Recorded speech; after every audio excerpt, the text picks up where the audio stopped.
Coronation Street sets up Theo's possible downfall and Billy death mystery. Coronation Street is set to revisit Billy Mayhew's heartbreaking death next week, as fresh suspicion begins to grow over who was truly to blame. Debbie Webster recently took full responsibility for the Corriedale crash that caused devastation back in January. But with her due to be released from prison next week, the door may finally be opening for the real truth to emerge. In the upcoming episodes, Ronnie Bailey agrees to ease off Carl for Debbie's sake.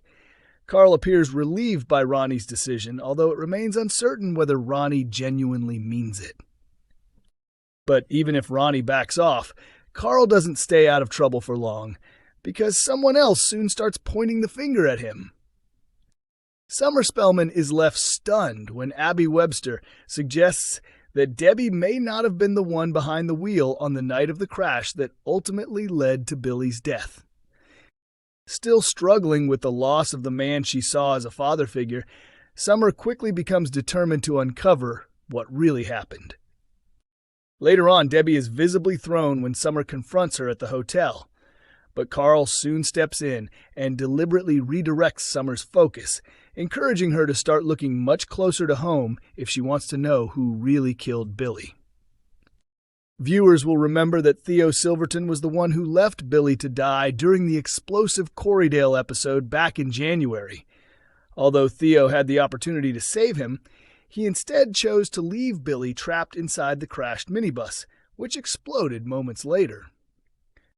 A few days after the tragedy, a guilt-ridden Theo was seen reflecting on what he had done during a visit to Billy's body at the funeral parlor.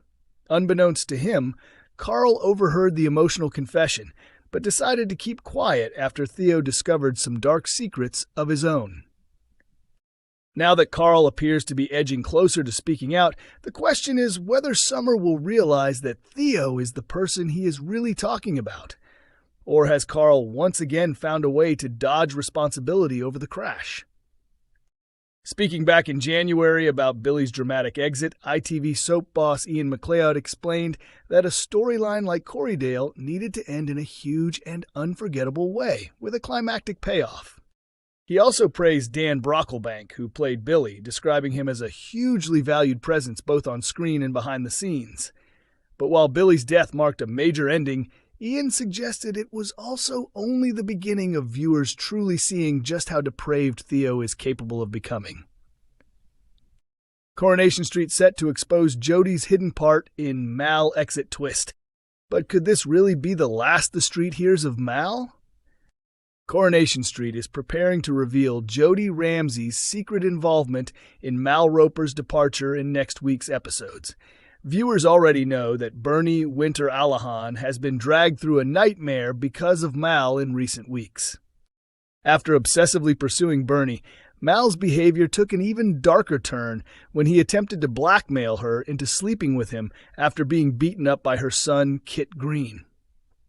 He falsely accused Dev of attacking him and later agreed to drop the allegations against Bernie's husband, but only if she agreed to have sex with him.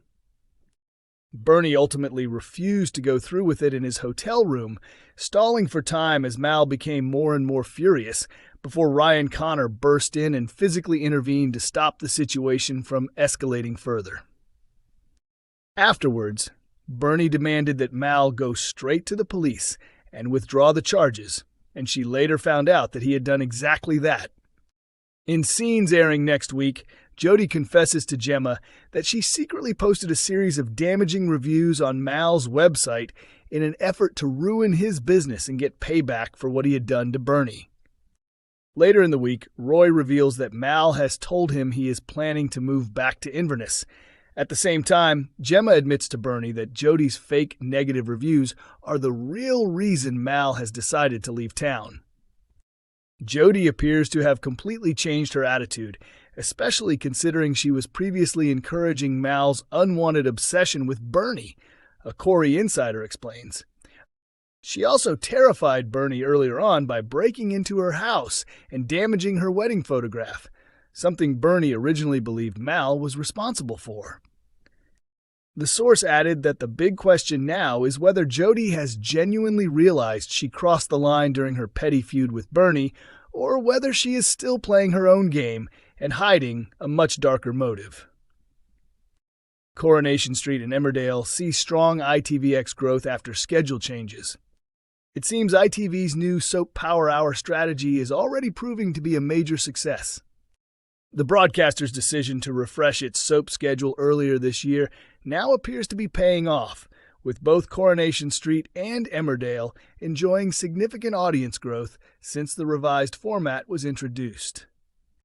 In February 2025, ITV announced plans to reshape the weekly structure of its two biggest soaps, trimming 30 minutes from each show's weekly runtime while spreading episodes across every weekday. Under the updated timetable, Emmerdale now airs at 8 p.m., followed by Coronation Street at 8:30 p.m., creating a continuous hour of soap drama between 8 p.m. and 9 p.m. The new setup officially began in January 2026, and early performance figures suggest it has been a hit. According to a press release issued by ITV on Thursday, April 2nd, both programs are currently moving in an upward trajectory, with the pair attracting more than 54 million streams on ITVX, marking an increase in viewing of over 40%. That rise has also contributed to ITVX reaching a major milestone, with the streaming service already passing 1 billion streams in 2026, a benchmark ITV says was achieved 8 days earlier than it was the previous year. The platform's strong performance has also been helped by successful live sport coverage and a number of well-performing drama titles, including Gone. When ITV first revealed the scheduling revamp last year, it explained that the decision had been driven by changing viewer habits. Kevin Ligo, ITV's managing director of media and entertainment, said at the time that the new format had been shaped around what modern audiences want. ITV also said that ITVX now gives audiences more freedom than ever in how they choose to watch, and that the new structure was designed to make following their favorite soaps feel simpler and more manageable. The broadcaster argued that in a media landscape where viewers have endless choices competing for their attention, shorter episodes make it easier for audiences to keep up with ongoing storylines without falling behind. ITV further suggested that research had shown soap audiences are increasingly drawn to quicker, more fast-moving storytelling, with 30-minute episodes being better suited to streaming habits and offering stronger pacing, clearer payoff, and more immediate resolution. At the same time, ITV made clear that while ITVX continues to grow, a large section of the soap's audience still watches through the traditional TV schedule, which is why the new format has been designed to suit both streaming and broadcast viewers alike. Although the scheduling overhaul is now a permanent part of ITV's soap lineup, there have still been some short-term changes in recent weeks. Because of live sports broadcasts on certain weekdays, a number of episodes from both soaps have temporarily been shifted to Sundays.